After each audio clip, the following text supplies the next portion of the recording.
সুন্নি আলেম কি আমি? না, আমাকে আপনি সুন্নি বলিয়েন না, আমি তো প্যারামিটার দিয়ে দিয়েছি। প্যারামিটার কি? হায় হায়, চোখের পানি নিয়ে মোহাব্বত নিয়ে যেই ব্যক্তি আমার নবীর ফজিলত বর্ণনা করবে সেই ব্যক্তিকে সুন্নি বলে। আর যেই ব্যক্তি ফজিলতকে বিশ্বাস করবে, শুধু আমার নবী আমাদের মতো আমাদের মতো আমাদের মতো বলবে, তাদেরকে আমরা বলবো খারেজি। কি বলবো? খারেজি। আমি বলি নাই, ইমাম বুখারী বলেছেন। কে বলেছে? ইমাম বুখারী। ওনার কিতাবের মধ্যে চ্যাপ্টারই এভাবে লিখেছেন, কিতাবুল খাওয়ারিজ, খারেজিদের অধ্যায়। সেই জায়গার মধ্যে কি বলা হচ্ছে? প্রথম আল্লাহর দুনিয়ার মধ্যে আমার নবীর লোকের মধ্যে প্রথম ব্যক্তি উঠে বলে, আপনার বন্টন প্রক্রিয়া যথাযথ হয় না, আমার নবীর নাম নিয়ে বলেছেন। এটা দেখার পরে আমার নবীর চেহারা মুবারক পরিবর্তন হয়েছে। আমার নবী বলছে, কি বললাম তুমি? আপনি কি বললেন? আমার বন্টন প্রক্রিয়া যথাযথ হয় নাই। তুমি জানো তুমি কার সাথে কথা বলছো? ইয়াতিনি খবরুস সামাই সাবাহান ওয়া মাসাআন আও কামা ক্বালা নবী সাল্লাল্লাহু আলাইহি ওয়াসাল্লাম।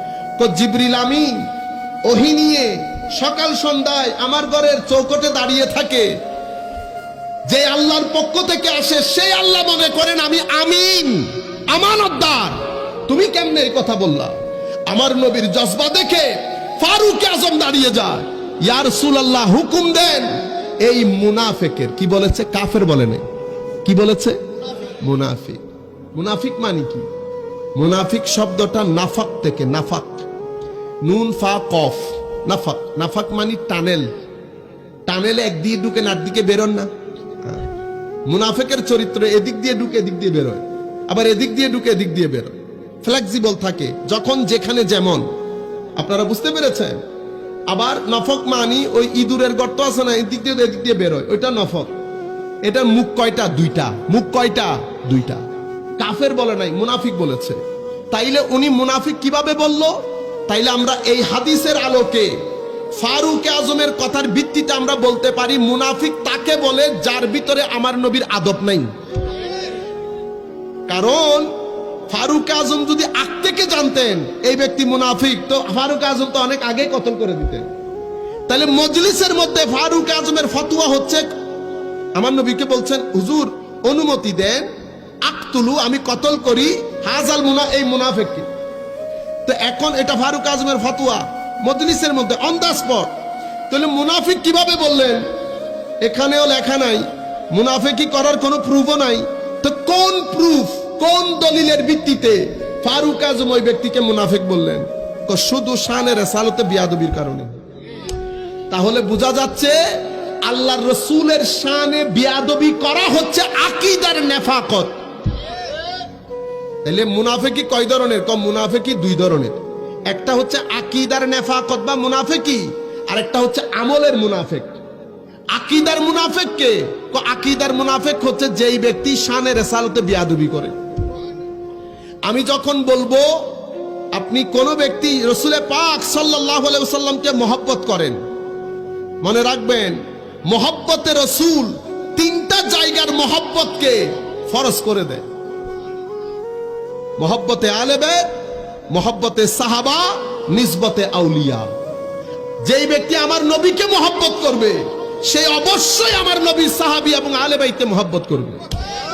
যেই ব্যক্তি আমার নবীর মহব্বতের ঢাল নিয়ে সাহাবায়ে কেরামের শানে বিয়াদবি করবে তাদেরকে আমরা শিয়া বলবো। যেই ব্যক্তি আমার মহব্বত, নবীর মহব্বতের ঢাল নিয়ে আলে বাইতে রাসূলের সাথে বিয়াদবি করবে তাদেরকে আমরা খারেজি বলবো। আমার নবীর মহব্বত, আলে বাইতের মহব্বত, সাহাবায়ে কেরামের তাজিম, এই তিনটা গুরুত্বপূর্ণ। এই তিনটার মধ্যে কোন একটার হেরফের হইলে আর ঈমান থাকে না। চতুর্থ নম্বর যেটা আউলিয়ায়ে কেরামের নিসবত, এটা না করলে ঈমান ধ্বংস হয় না, কিন্তু ঈমান অনিরাপত্তার মধ্যে পড়ে যায়, নিরাপত্তাহীন হয়ে যায়। কেন? কারণ আল্লাহর ওয়ালির শানে বিয়াদবি করা আর আল্লাহ তার বিরুদ্ধে যুদ্ধ ঘোষণা করা কথা এক। তো যেই ব্যক্তির বিরুদ্ধে আল্লাহ যুদ্ধ ঘোষণা করবে সে দুনিয়াতে থাকা অসম্ভব। আপনি ঈমানের কথা বলতেছে, কিন্তু আমরা শরীয়তের হেরফেরের জন্য কি বলেছি? ঈমান অনিরাপদ হয়ে যায়। আপনারা বুঝতে পেরেছেন? তো ফারুক আজম বলেছে তাহলে আকীদার মুনাফিক কে? আকীদার মুনাফিক হচ্ছে যেই ব্যক্তি শানে রিসালতে বেয়াদবি করে। কম করলে কম মুনাফিক, মাঝারি করলে মাঝারি মুনাফিক, বেশি করলে বেশি মুনাফিক। আর যদি গুস্তাখি, উলামায়ে কেরাম যেটাকে গুস্তাখি বলেছে, অতটুকুন যদি চলে যায় তাইলে তো জাহান্নামের কুকুরে পরিণত হয়েছে। আপনারা বুঝতে পেরেছেন? কিন্তু আপনি যদি কম করেন তাইলে, যেমন আমলের মুনাফিক কারা? আমার নবী বলছে 4 কাজ, 4 আমল, 4 চরিত্র যার ভিতরে আছে, কানা মুনাফিকান খালেসা, এ তো নিরেট খাঁটি মুনাফিক। কে? কথা বললে মিথ্যা বলে, ওয়াদা করলে ভঙ্গ করে, আমানতের খেয়ানত করে, এবং পারস্পরিক ঝগড়া হলে অশ্রাব্য ভাষায় গালিগালাজ করে। এরে কি বলে? মুনাফিক। তো এই 4টা বিষয় আমরা সবাই খেয়াল করি আমাদের মধ্যে জিনিসগুলো আছে কিনা। খাটের মধ্যে যখন লম্বা শুয়ে যাব মুনাফিক হয়ে যাব আমরা। আল্লাহর দরবারে দোয়া করি আল্লাহ যেন আমাদেরকে সত্য কথা বলার তৌফিক দান করেন, মিথ্যা থেকে দূরে রাখেন, খেয়ানত থেকে যেন দূরে রাখেন। গালিগালাজ করবেন না। গালিগালাজ করে বেগাইরত লোক, গালিগালাজ করে বেহায়া লোক, হায়াদার মুসলমান, আমার আল্লাহর নাম নেই, রসুলের নাম নেই, এমন ব্যক্তি কখনো জবান দিয়ে গালি দিতে পারে না। সুতরাং গালি দেবেন না। আমার নবী বলেছেন গালি এটা ফাহেসাতের অন্তর্ভুক্ত, সুতরাং গালি দিয়েন না। তো এই কাজগুলা যারা করে, 4টা করলে একেবারে নিরেট মুনাফিক। 4টা থেকে যদি একটাও থাকে, আমার নবী বলছে তার ভিতরে মুনাফিকের একটা আলামত আছে। নাউজুবিল্লাহ বলেন। আর এটা তো আমলের মুনাফিক। তাইলে আকীদার মুনাফিক আর আমলের মুনাফিক বুঝতে পেরেছেন তো? আকীদার মুনাফিককে যে আমার নবীর শানে বেয়াদবি করবে। নবীর শানে বেয়াদবি করলে কি বোঝা যায়? জি বোঝা যায়। কেমনে? আপনার কথাগুলো, আপনার বক্তব্যে যদি আপনি এমন কিছু বলেন যেটার মাধ্যমে এক ব্যক্তি বুঝতে পারবে, অথবা যার মনে আপনার কথা শুনে এই ধারণা বদ্ধমূল হবে যে নবী আমার মতো। আপনারা বুঝতে পেরেছেন?